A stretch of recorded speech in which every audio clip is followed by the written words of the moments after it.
If you're shopping for a used Mercedes S-Class right now because you found one for half the price of new, stop scrolling and watch this first. Because some of these S-Class years are not bargains. They are financial black holes disguised as luxury cars. And they have personally cost owners $10,000, $15,000, even $20,000 in a single year of repairs. We're talking about a car that can leave you stranded, then leave your bank account stranded right after it. In this video, I'm counting down 7 specific S-Class model years that you need to avoid, starting with the merely painful and working our way up to the ones that have genuinely bankrupted owners.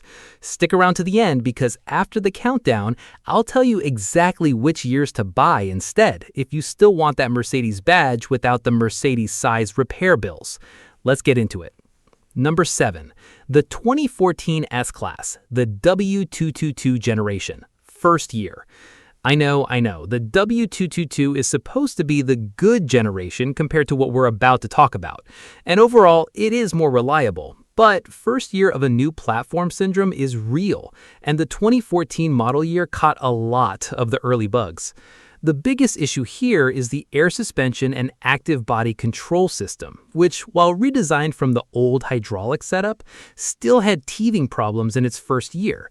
Owners reported air suspension compressor failures and right height sensor issues that, while not as catastrophic as what we're about to cover, still ran $1,500 to $3,000 to fix.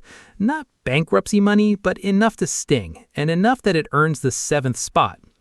Number 6. The 2003 S-Class, W220 generation, late cycle. The W220 generation has a reputation, and not a good one.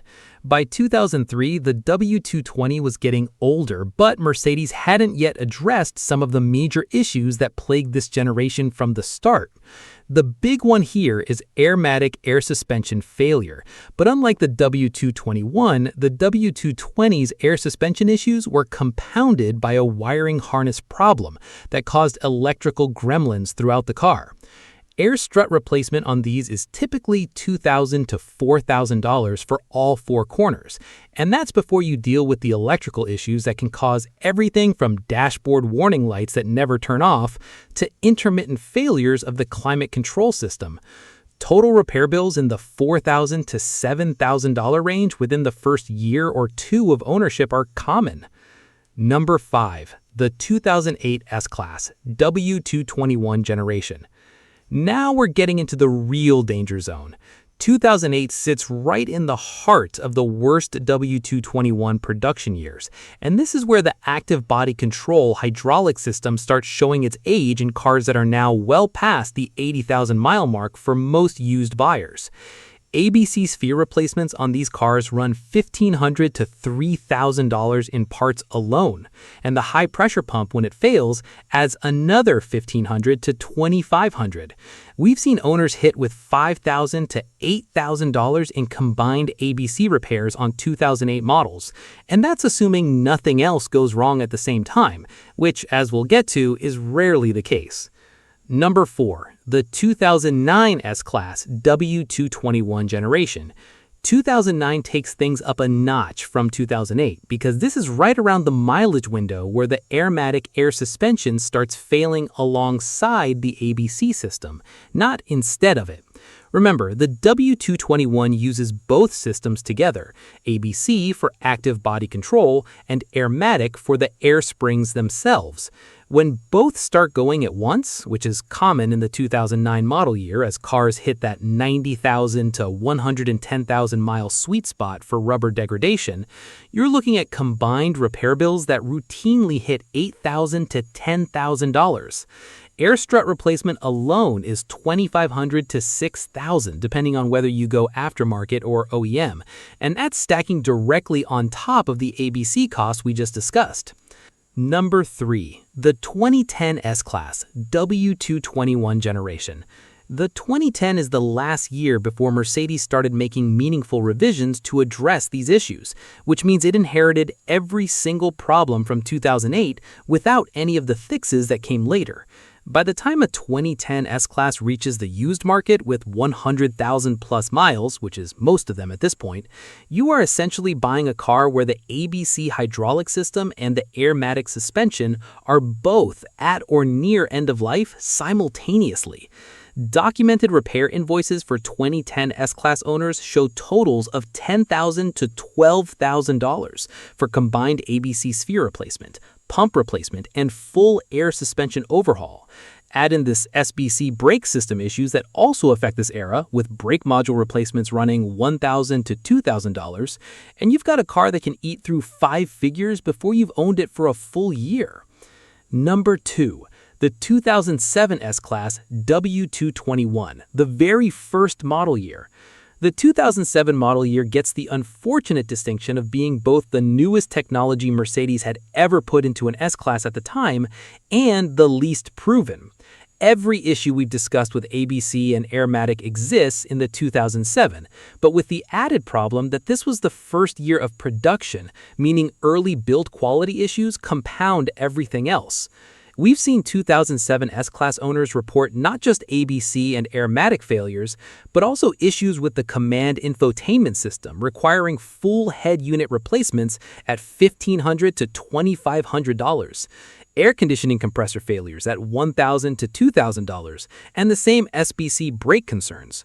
When you stack all of this together, total first year of ownership bills for unlucky 2007 S-Class buyers have hit $12,000 to $15,000, and in a few documented extreme cases, even higher when multiple systems failed within months of each other. And number 1, the worst Mercedes S-Class year you can buy. 2008, when it's an S550 or S600 with the original equipment ABC system that hasn't been serviced even once since new. Wait, didn't we already cover 2008 at number 5? Yes, and here's why it earns the top spot too in a different context. The number 5 entry was about a 2008 with typical mileage and typical maintenance history.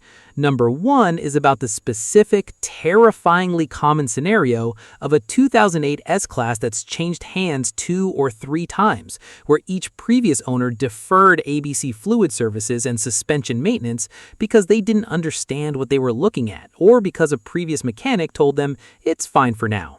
By the time this car reaches you, the ABC fluid itself has degraded to the point of causing internal corrosion in the hydraulic lines and struts, not just the spheres. At this point, you're not looking at a sphere replacement job.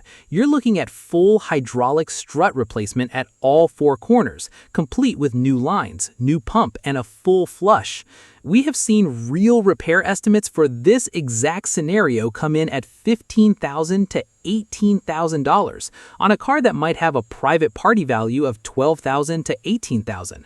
In other words, the repair bill can exceed the value of the car. That is the literal definition of bankrupting you, and it's why this scenario takes the number 1 spot, even though the underlying model year is the same as number 5. So, that's the countdown. Now let's talk about what you should actually do. If you have your heart set on an S-Class and you're looking at anything from the W221 generation, meaning 2007 through 2013, get a pre-purchase inspection from a Mercedes specialist, not a general mechanic. Specifically ask them to cycle the ABC system through its full range, check for hydraulic fluid leaks at every strut, and pull any suspension-related fault codes from the system. Budget $150 to $200 for this inspection and treat it as the cheapest insurance you'll ever buy. If they find any fluid leaks or active codes, walk away unless the price already reflects a $5,000 to $10,000 discount. My actual recommendation for most buyers is to look at the W224 generation instead, specifically 2015 through 2017, which skips both the first year syndrome we talked about at number 7 and avoids the hydraulic ABC system entirely. Mercedes moved to an electronically controlled damper system on the W224, which, while not maintenance-free, doesn't carry the same catastrophic failure profile as the old hydraulic struts. If budget is the real constraint and you were eyeing an early W221 because of the price, consider a well-maintained E-Class from the same era instead. You get similar engine options and a lot of that Mercedes feel without the ABC hydraulic time bomb. And whatever generation you land on, certified pre-owned through a Mercedes-Benz dealer is worth the premium for any Mercedes S-Class from this era. CPO inspections are more thorough, and the extended warranty can specifically cover suspension and hydraulic failures that would otherwise put you in the exact number one scenario we just covered. Yes, you'll pay $3,000 to $5,000 more up front, but when a single ABC failure can cost 3 times that, the math is not close.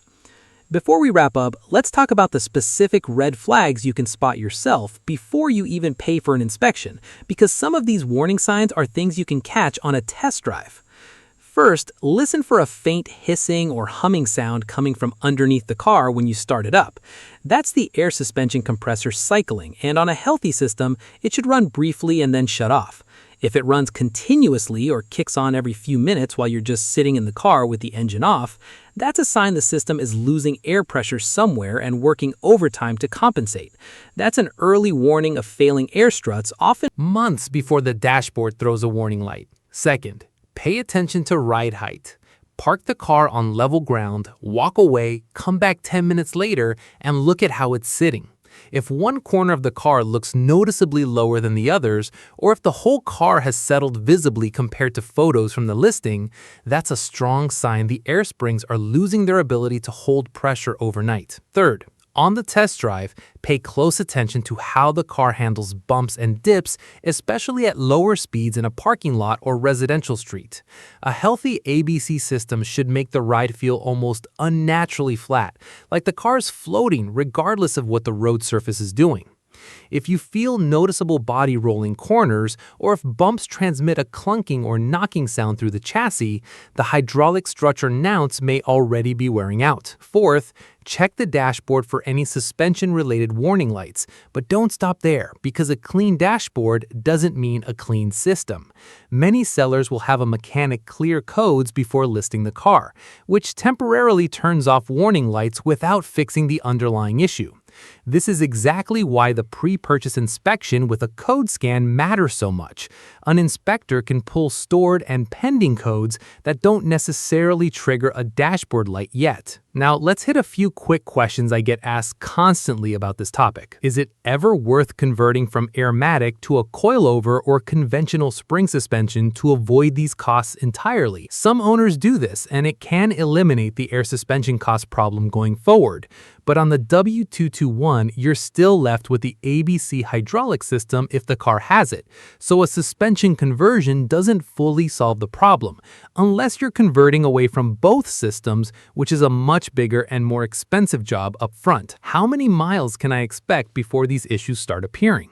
For ABC components on the W221, problems commonly start appearing in the 70,000 to 90,000 mile range, though some cars make it to 120,000 miles before major issues if they've been meticulously maintained with regular fluid services. Air suspension struts typically follow a similar timeline, often failing in the 80,000 to 110,000 mile window. Does this mean every single 2007 to 2010 S-Class is a disaster waiting to happen? Not necessarily.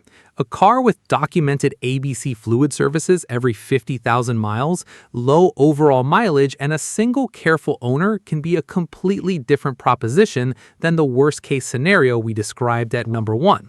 The issue is that this kind of documentation is rare, and most used examples on the market don't have it, which is exactly why the pre-purchase inspection is non-negotiable. If you found this helpful, let me know in the comments which of these years you've owned and what your repair bills actually look like. I read every comment, and some of